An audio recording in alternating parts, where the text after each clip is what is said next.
Welcome to the FNO InsureTech Podcast, a place where movers and shakers from all points within the insurance ecosystem gather and discuss all things InsureTech. Here are your hosts, Lee Boyd and Rob Beller. Hey, podcast world, welcome to this week's edition of FNO InsureTech, a multinational episode, meaning that I'm in California, which is a country of itself. Lee's in Texas. We were our own country. If you go to Texas, many people will say, I live in the country of Texas.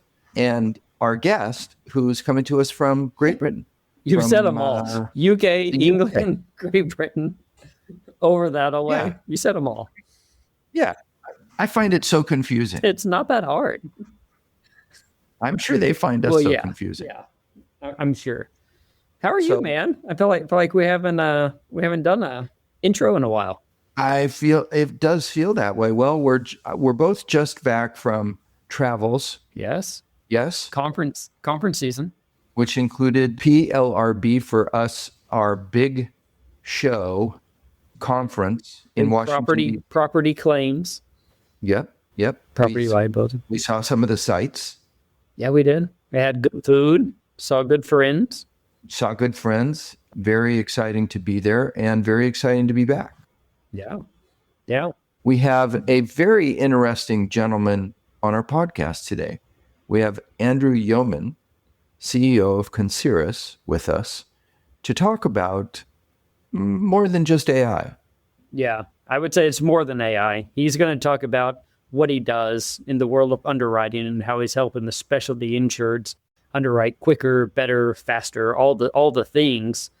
But we go a little deeper. We talk a little bit about, how his company's changed, how AI is transforming things, what the future of AI might look like, and even a hypothetical future company of AI first, AI solo.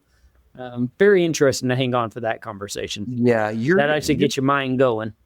You're going to want to listen to this. There's some ideas in here that maybe have occurred to you, maybe haven't. Mm-hmm. But one of the things that I thought was illuminating was just the idea that we haven't seen the full boat of what AI can be. Just like it took years for the fullness of the internet to present itself. Right. We're going through that same process with AI. It's just happening faster. It feels like it is. I'm sure it felt like it was going fast in the 90s too. But without us jibber-jabbering about it, let's get right to our interview with Andy Yeoman, CEO and founder of Concirrus.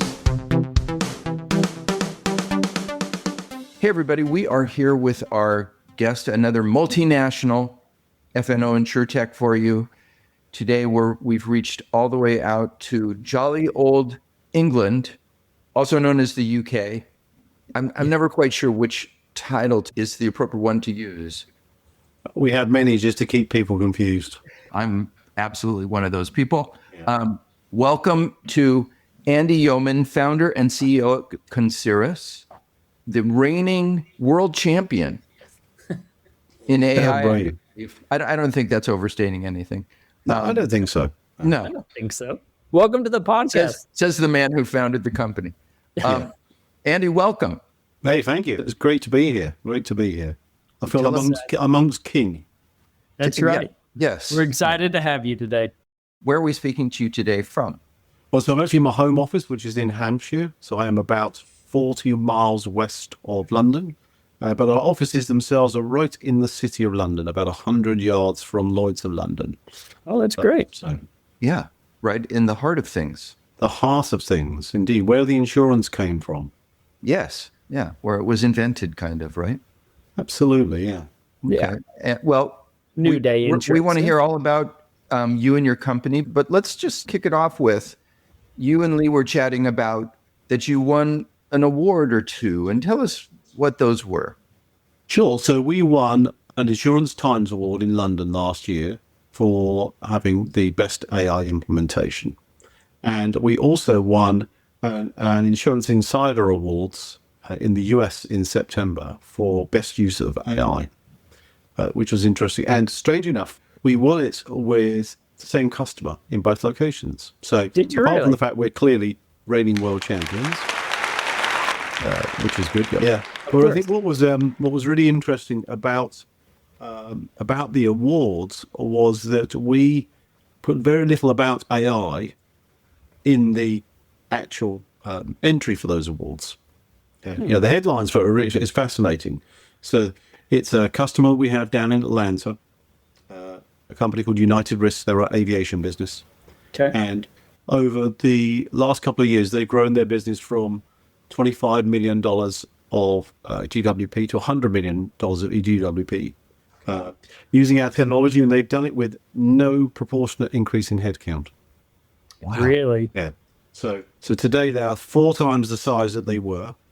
They haven't increased their headcount substantially, and they've improved their loss ratios, and their expense ratios are fantastic. They're an amazing business to work with. They're a dream customer in many respects. Do they blame all that on you? I think it's a bit of both. So I'd like to say clearly it's all about us, but like all these things, it's a bit of a collaborative effort. They made a big leap of faith with us 2 years ago and said, if we based our operations and baked in your technology at the very heart of what we do, do you think that we could have a differentiated business model? So, but for the technology, their business model doesn't work. So if our tech failed, their fundamental business model doesn't work. Which is great. And I've always believed, if you want a competitive advantage in a technology, make your business entirely dependent on it. Yeah. And so that's what they did, and they've been reaping the rewards there. So it's that they are a super talented team. I take my hat off to them, and he's quite a good golfer. Although I did beat him last time. I just think progressive thinking, small business trying to become a big business without all of the administrative expense. So a great story. You have wins. You have big wins. Why don't you tell us, what do you do? What does the company do? Absolutely. Yeah. So we're an InsureTech. Nothing new there. We're 100% focused and specifically built for the specialty insurance market. Okay.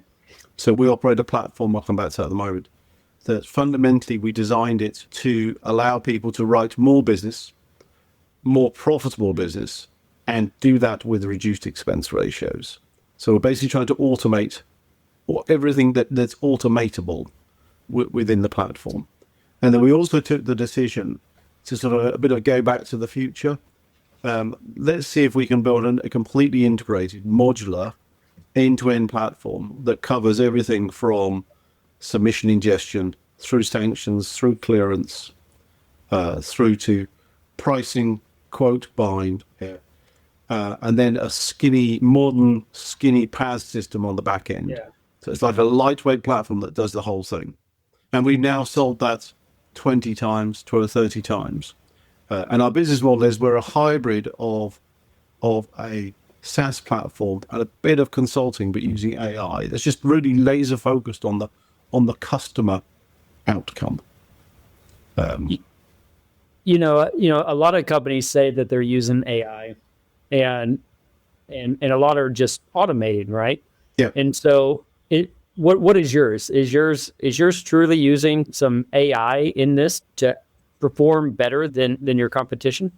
Well, better than our competition or what we do for our customers. That's kind of two I would answers, say, I would say what you do for your customers. So for our customers, what we're trying to do, now I listened to a few of your earlier podcasts, is if, broadly speaking, if you divide like an underwriter's work into 2 categories, there's all the stuff that they need to do and all the stuff that they want to do. Yeah. What we're trying to do is we are trying to automate everything that they need to do. They need to key stuff in, they need to look stuff up, they need to refer. If we can get rid of all of that, such that we can turn the underwriter's time into the stuff that they want to do, which is doing deals. Yeah. And then as they're doing deals, supplement that with very timely insights to help them do a better deal. Again, that can be they can be suggestions on deductibles or whichever, or complex contract structures, or this is what you would recommend. This is what we've seen you make money with elsewhere. So I say, automate everything you need to do and allow you to do the things that you want to do. The things that you need to do, if you look at the studies out there, it's about 40% of someone's time. So, Okay. yeah. So it's like if you got 5 underwriters, you're paying 2 of them just to do admin. Yeah. Buy our software, get 2 free days per week. Yeah. Wow. Yeah, it's a fascinating statistic. And so when I talked about the early customer win, there are many things that they talk about as benefits. The one which I didn't expect was actually underwriter satisfaction. The job satisfaction of our customers has gone through the roof because they're doing the stuff that they really want to do. They're hired, you hire these admin guys or the underwriters to be deal makers, and then you should really interview and go, and by the way, what's your touch typing speed? Because there's going to be a lot of key data in this place. Yeah. Whereas we don't, that all goes away now, and they're actually enabled to do deals, proper deals. And so I was just saying on your website, I looked at your website earlier, and you do have quite some impressive stats on there. I see where you talk about the 40% in time savings, 85% reduction in manual systems use. What kind of stood out to me was a 92% reduction in time to quote. I mean, that's a big deal. Oh, it's a huge deal. It's a huge deal. So again, these customers, they were there before BC, before Concirrus, and after digitalization. We'll go with that. I like that. That's a good one. So for them to be ready to quote, so have everything they need to press the quote button, went from 48 hours to 90 seconds. Wow. Yeah. So you get information in, which could be, you could get a submission in from your broker, which could be an email. You could have hey, listen, here's a transcribed call that I just have, and the system will take it in and do everything you need to be able to press the issue quote in 90 seconds. Yeah, and we have in our notes to prep, it says a 92% reduction in time to quote.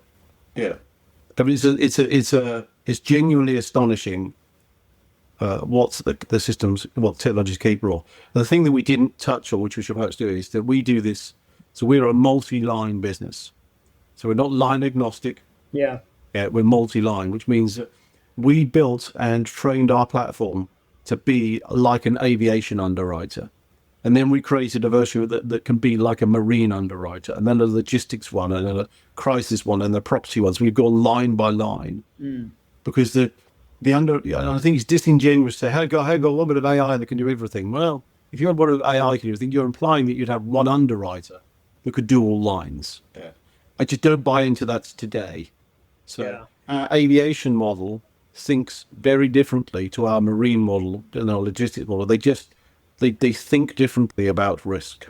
What a unique way to look at that. We've talked to a lot of people who are trying to help out in the underwriting space, and a lot of them say, I have a platform and it speeds up everything. I like what you're saying is that you're using individual agents almost to specialize, just like what Lloyd does today. They specialize in what they know. That's got to be accepted very well within the marketplace, right? It is. Yeah. So I think we talk a lot about AI. I think one of the things that AI should allow us to do as vendors, I know you guys work for a solutions company, is that I think it makes us do a better job, or allows us to do a better job. Yeah, because for years people have gone in and say, hey, listen, we've got a solution that does everything. So imagine you write aviation. Okay, that's good. Yeah, just imagine this said an aircraft on here, and imagine it did this, and imagine it did that, and we'll make that happen. And we can add a PDF for all on the pilot details, etc., or whatever. Yeah, we're now able to walk in and go, hey, listen, aviation, look at this, and they'll point it in and go, that's exactly what I need. To be an aviator in the aviation insurance. And you could be the crisis team and they'll go, that's exactly what we need there. So what we've invested in is the domain expertise of our customers to create a solution which makes sense for them. Years ago, it would have taken hundreds of people and hundreds of man weeks to do this, but AI is allowing us to do that now in a really compressed period of time. So that's our use of AI that gives customers benefits. And is what your specific advantage is this certain way that your AI is trained? And the procedural elements, so from there are the parts, so if you take something, if you take aviation and compare it to crisis. Yeah. So in aviation, I want to get all the pilot details. Yeah, I want to get everything to be able to do good risk there. In the crisis, if you're writing there, you've got to price the risk, but then I've got to understand the marginal impact of that business to my book, which is all about blast zones, etc., and aggregations. So the tool there needs to help them. So that aggregations impact was like a 5-day piece of work. For them, again, less than 3 minutes, you can have the answer to both of them. Give me 6, send me 1,000 property SOV. I will tell you how to price it and what the marginal impact of your book is in less than 3 minutes. But so our difference is, we do what we do and we don't do what we don't do. Mm-hmm. So if you come to me as a motor insurance, we don't do that.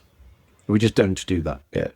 I'm always interested how leaders in an organization like yours makes the choices about what markets, what verticals you're going to be in for your company. You cater to specialty insurers. That's correct. And tell us why, or how you made that decision, why you made that decision. Sure. So it goes back a while. So back in the day, about 18 years ago, I was running a vehicle telematics company in North America. And we had black boxes installed on trucks. And we had about 500,000 trucks where we could tell people how, where, and when these were used. And we went to one of the big, we went to one of the big insurers in North America and said, hey, this has got to be of interest to you, give you a differentiated view of risk. And they hummed and hawed for about a year and then came back and said, hey, listen, you got loads of data, but if you gave us the data, we wouldn't know where to put it. Even if we knew where to put it, we wouldn't know how to analyze it. If we knew how to analyze it, we wouldn't know what to do with it. And even if we knew what to do with it, we couldn't surface it in our applications. So how about we just give your customers a 10% discount? Because it seems like a really good solution. If they've got that, then there must be a better risk. And so that was the very, very early first stimulus to me going, actually, there's a challenge in the market and they need platforms that can handle complex data. And so we created actually an early motor platform. We sold it a couple of times and realized the motor market was incredibly busy. But one of our customers stuck their hand up and say, hey, why don't you look at the marine market? Nothing much is going on in the marine market. So we created the second thing we did was created a marine platform, which we have today, which tracks every single commercial vessel in the world and understands how, where, and when they're used. And of course, that gives you a differentiated view of risk. Yeah. And whereas most people were writing marine business with like 7 what I call demographic parameters, like, hey, what's the weight of the vessel? What's type of vessel? What flag is it? When was it built? Where was it built? Etc. Static parameters. I could show you, well, what's its average speed? Which ports does it visit? How long did it stay in port? Did it anchor upside down in port? And so we went from 7 parameters to giving them 1,000 parameters. Now, 7's too few. 1,000's definitely too many. It's a lot. Yeah. And so some of the mariners, they loved it, but inadvertently we'd made the underwriting process a bit more difficult. Mm-hmm. And in fact, we had some brokers come to us and say, love this, but I don't want it because you give me information I don't want to have, because if I've got it, I have to disclose it. Yeah. So we ran into a few issues there, and we realized that actually maybe the answer is a combination of some of the data and then the process of making it easier. So that's where we moved to our last pivot, which is now can we make the underwriting process easier, which we've done. And of course, once you're into an insurer that's got, say, marine, they'll go, hey, listen, my buddy works in aviation. Could you do anything there? Yeah. And then they go, oh, yeah, we got a buddy over here that does some property crisis stuff. Can you help us there? So we had an absolute focus on specialty. That's a deliberate choice. And then we've just followed market demand in terms of which subclasses and classes we moved into.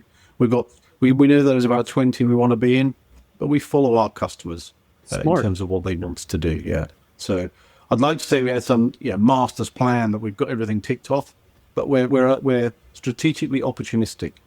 Sure. I'm sure there are fewer people swimming in those pools.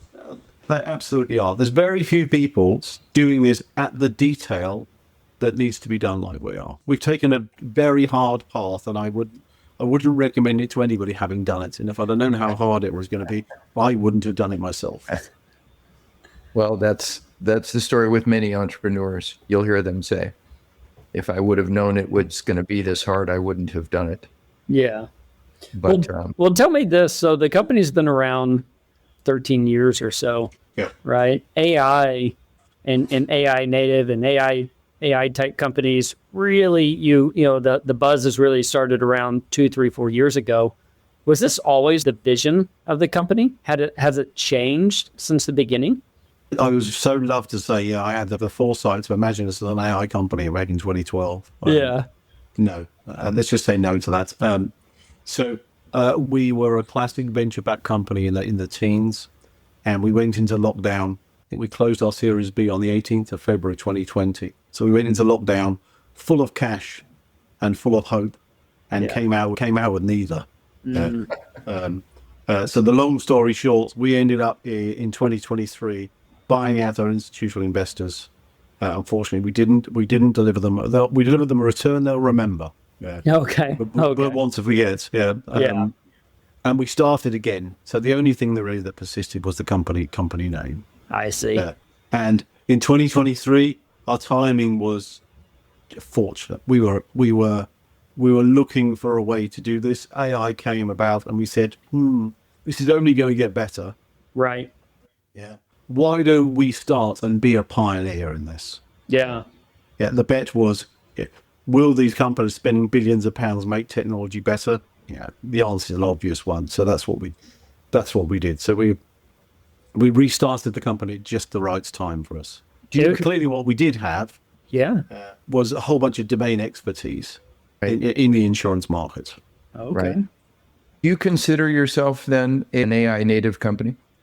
I know you asked that question a lot. I really struggle with being AI native because it's a question that will date itself, with all due respect. Because if you were to say, do you consider yourselves an internet native company? Are you a smartphone native company? It's like, no shit, Sherlock. Yeah. It's of course. So I've got a thing for you. I think if someone says to you, "What do you do?" and you say, "We're an AI company," and you go, "Yeah, okay, that's good." What that interaction means is that neither of you know what you do. Neither of you know what you're talking about. That's exactly right.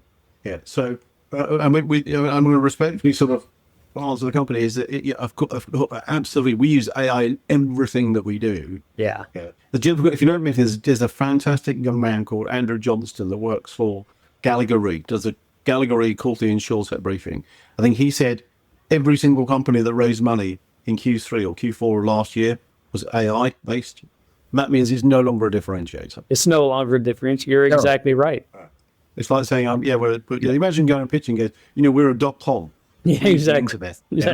We have a web page. Oh, okay. We have a web page. Oh, you get my business. That's exactly right. That's crazy whenever you think about it that way. You have many companies, though, going back and retrenching with the goal of replicating or becoming, or in reality being a AI native type company. It's that important.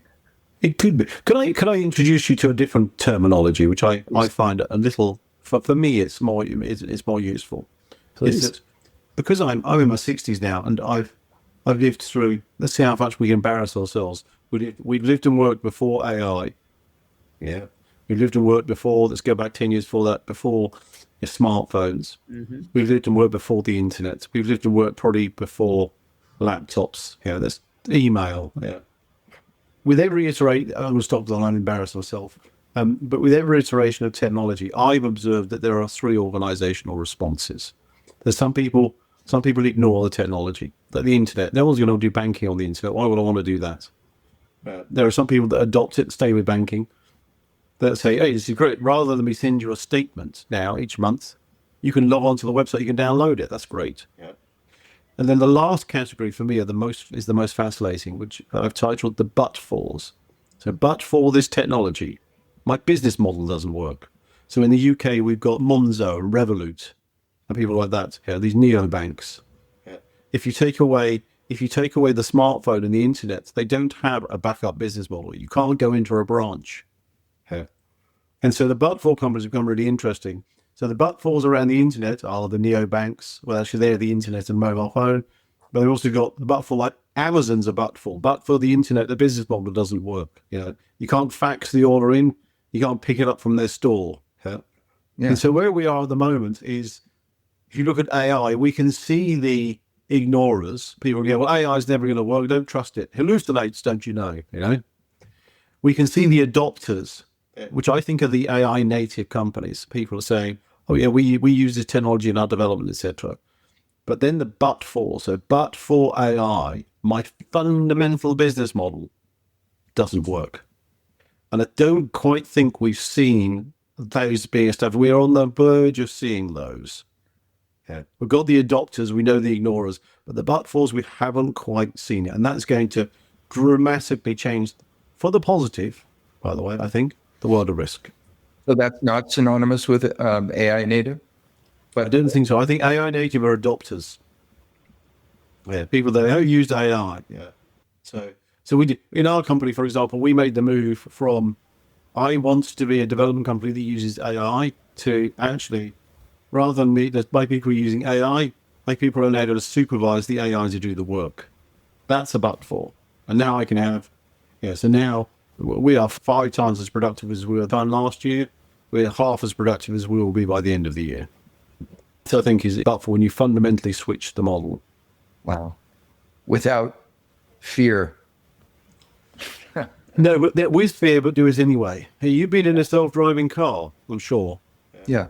Yeah, I love people them. have that trepidation of fear, and it's fear, but I'm also going to get a great video to show my mates. Yeah. After you've been in the half an hour, this makes sense. Why don't I do this sooner? Yeah, that's exactly right. Last time I was in a self-driving car, I remember calling my wife and I was like, why didn't I do this sooner? Why was I so scared of this? If I could buy a self-driving car today, I would buy one today. I would too. Normally the people who are the most against it are the ones who have never been in it. Yeah. Yeah. Well, it seems like things are going really good. It seems like like you're moving along. You reinvented yourself coming out of COVID, right? Right at the time of AI. I mean, it's a very exciting time for you. What do you have to look forward to on the horizon here? Well, I think what we're looking for is, I'm interested in, this is a phrase I've heard recently, is could we create the first solopreneur in insurance? So think of like an MGA. Yeah. So could you have an MGA? Could you or I or somebody else out there have an MGA that becomes a multi-$100 million or $1 billion premium business that's got one person in it? Yeah.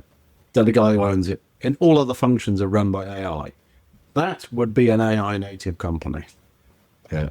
You think that's Paul? Like, Certainly but for. Yeah, it's certainly but for, yeah. it's funny. Yeah. You actually talk about that, and a lot of times I ask myself 2 questions: could you do it, and then should you do it?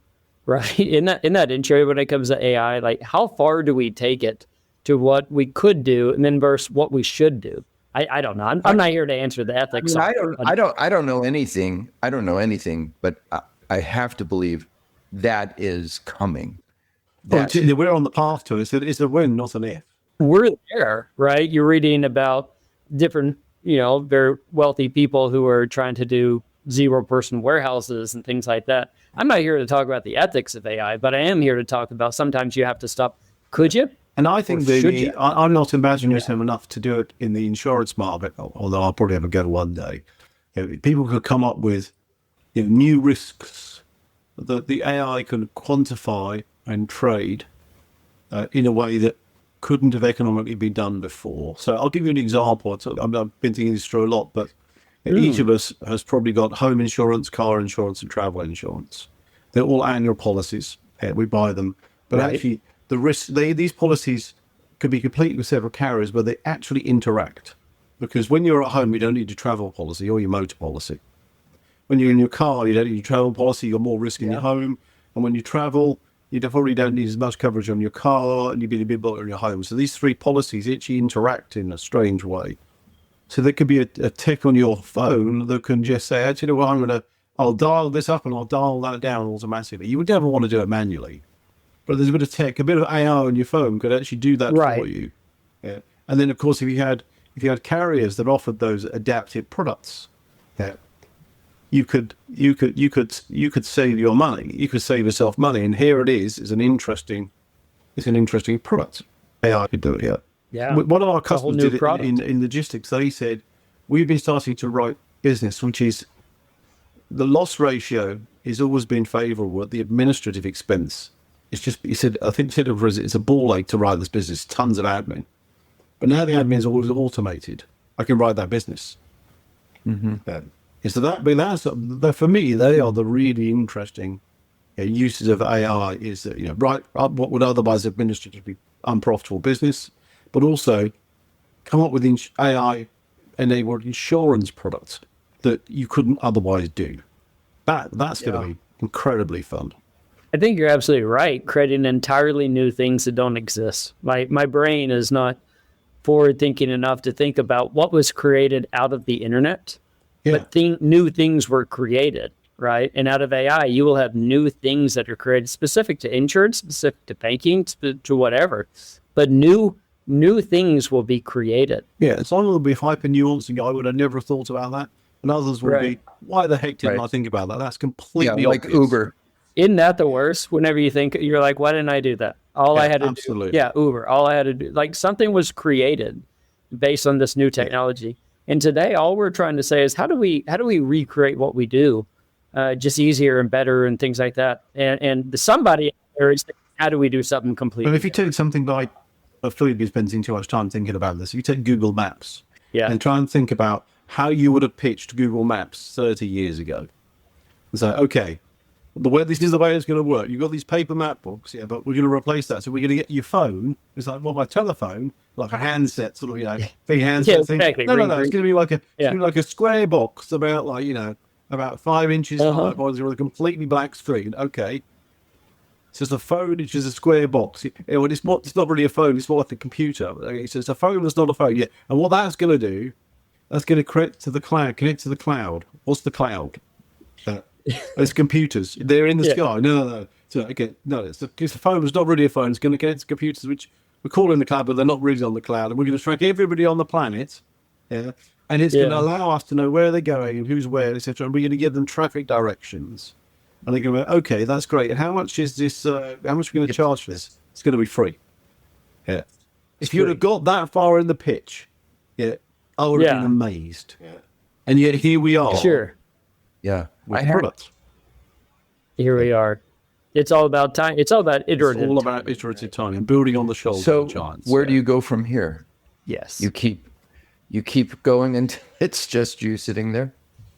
Yeah, I think so. Well, I think my personal journey is probably only a few more years until I'm going to go, actually, I want to retire to a safe distance, watch fireworks, and tell them how smart I would have been in those situations. But I think that, I think that we are, I used this phrase the other day, we are a golden age. Just a golden age in insurance, a golden age in underwriting, a golden age in technology. If I look at AI, it allows us to do things that we previously could never have done. And I've got a Mac Mini on my desk here with OpenClaw on it that does stuff for me. I'm like, who would have imagined that? Yeah. And so, we're sitting at a time, there are more people employed in the world today than have ever been employed in the whole of human history. Yeah. And we are equipping these people to say, actually, do not be constrained by your skills. Your skills, you can add no other skills. And I think that, are we equipping our children and things to be entrepreneurial? I don't know. I think there's a question mark on that. But I'm really, really excited about the next few years because we're going to see business models and products and technologies that are way beyond what we might have imagined. Yeah. So I genuinely think it's a really golden age to just be in this market. And people are in the market. Sometimes I don't think they realize how privileged they are. Because it's a fantastic space to be in. I love that positive approach. Do you think the insurance industry can keep up? Or and you would be a great test case because you is moving quickly and in an unabashed moving quickly. Can I think that it's a really good question. I think so, but it depends on the vendor, to be honest. So did either of you watch any of the Winter Olympics? Yes. So this is the way I watched the Winter Olympics and it made sense to me. Your question made sense to me in the Winter Olympics. Because what people have got is there's that old phrase, don't skate to the puck, skate to where the puck's going to be. Correct. So you've got people on the ice, you've got vendors on the ice at the other end of the rink going, hey, hit the puck. I'm in the right place. Hit the puck to me. And the people are going, yeah, I don't even know sure I want to go there. Yeah. I think that's the role model for vendors. And we see lots of people with the AI-powered hammers trying to find nails to hit, waving at the end of the ice. I think that we need to be more like curling, where the customer's throwing the stone down the ice. They know the target they want to hit. What we are, we're the people with the brooms. We're sweeping just in front of it. So my job as a vendor is to understand what our customers need and just clear the path, to make sure that they get there. And I think that there's technology changing day by day, week by week, month by month. Let's just start, clear the stuff. Just clear the stuff. I think that's, for me, is the right way to be thinking about this technology. Because if you overthink it, you spend a year thinking about it, everything you've thought about will be wrong. And that's an interesting thing. So as somebody who has been involved in the insurance purchasing cycle, the vendor choosing cycle for many, many years. And any of us like yourself who've been involved in that know that historically the insurance market takes a long time, relatively long time, to make these decisions. And now you're talking about cycle times of usefulness even going faster, right? I mean, you're talking about weeks. So how does the market respond? Yeah. Sure. So there's a great book called The Innovator's Dilemma. And I think that the Innovator's Dilemma, I don't think it was designed like this, the market, but I think that the rise of the MGA actually encapsulates the Innovator's Dilemma. Because you've got two things which are trading in insurance. Insurance is an unusual market because you need the agility of your P&L combined with the strength of a balance sheet. And so what you find is MGAs can deploy P&L a lot quicker than the incumbent carriers. But the carriers have balance sheet strength that the MGAs could only dream of. So I think, going back to the innovator's dilemma, the MGAs are going to be the rapid innovation builders, and the balance sheets are going to be the consolidators. One or two of the MGA groups will probably break through with alternative capital of some sort and build real strength in balance sheet. That's just that just has to happen. And one or two of the carriers are going to be incredibly innovative. They are two ends of the bell curve. But the middle majority, I think that the dynamic is we're already seeing it playing out. MGA, GWP across the business, 20% year on year, growing. There's a wall of both venture and risk capital in that market if you've got an innovative insurance product. So I think for me, that's a fairly obvious way that this market would play out, is just let the MGAs battle it out and then we'll buy the winners. We have the balance sheet. That just seems like an obvious market model. Fascinating. Fascinating. I mean, some of these things in all the other episodes we've had, we haven't even really thought on. And there's big questions. There are absolute big questions, but if you got $50 billion on your balance sheet or a few $1 trillion on your balance sheet, you can think about things for a while. You can. And so I don't need to win the race. I don't need to win the race today. I need to win the race in the next 2 or 3 years. So I see that market cycle for me is, I hate to hesitate to say the word obvious, but it's predictable. Well, I have to say, you've given us an awful lot to think about, and brought up many interesting thoughts and ideas. If somebody wants to learn more about Concirrus, how would they do that? Yeah, sure. So they can check us out on concirrus.com. Call your hard C there. We'll let that pass. Or they can email that, but the easiest email address in the world, I'm andy@concirrus.com. Drop me an email. Let's have a chat. I love to chat about where the market can go. I think the thing that you asked, what differentiates us as a vendor, I think our obsession of our customers' markets. And I love understanding how the market's going to work. So I think that's a really big differentiator. But people don't study that well enough. One last quick question, topical question. So we're in the midst of a war, as you know, and which will date this episode a little bit, but that's okay. And I'm guessing that somebody who works in the area that you do with specialty insurers, do those intersect, a war and specialty insurance, and how? You better believe they do, yeah. Sure. Better believe they do. So, you've got some obvious ones like the marine war risk of the Straits of Hormuz, so people have to monitor that. You have that. You have aggregations on the ground, like aviation. Where are my plane? Where are planes? I've got aggregate exposure. Am I exposed to anything there? And then you've got some second or third order impacts that, if you look at someone like Egypt, political unrest and violence on the street directly correlates to the price of wheat. Yeah. So That's because if wheat prices go up and supplies go down, people don't get bread. They don't get bread. Yeah, they riot. Yeah. So and then of course you've got sweeping things happening in the world with nations, which means that bank credit and insurance of the banks changes, and so you fundamentally see these second and third order events sort of playing out in real time and stress testing people's solutions. So it's a fascinating time for the wrong reasons. Should we go back to that last thing and say we're in the middle of a war? Of course, but of course we won the war, or we lost the war, and then you just edit the one out you want. We could. We'll see when this is published, and we'll see about that one. I hope it's the latter, not the former. We'll see by that point in time. Let's see which language your future episodes are recorded in, then we'll know the answer. Well, now with AI, they can listen to it in any language they would like. They can listen to it in any language, indeed. And we were the first podcast to offer that. Well, look, that's right. Yeah. Whether we get lip sync or not, I don't know. Yeah, I'll tell you a story a different day about the perils of also translation. Well, we'll look forward to having you back when you've continued your growth trajectory and whittled the size of your company down to 9 people. Yeah, we'll see. Yeah. Well, don't tell any of the employees that. I was about to say, don't tell them. Okay. Thank you. Thank you. Well, thanks for being on. No worries. Just appreciate it. It's been fun. It's very nice of people in England to, or other countries frequently, to have a podcast with us like 10 o'clock at night their time. Nighttime. Normally we talk about that, but this one we didn't even visit with. He just showed up, and very really, nice man. Really appreciated that. And what an interesting spot that he occupies in the AI world. Yeah. And viewpoint. Yeah.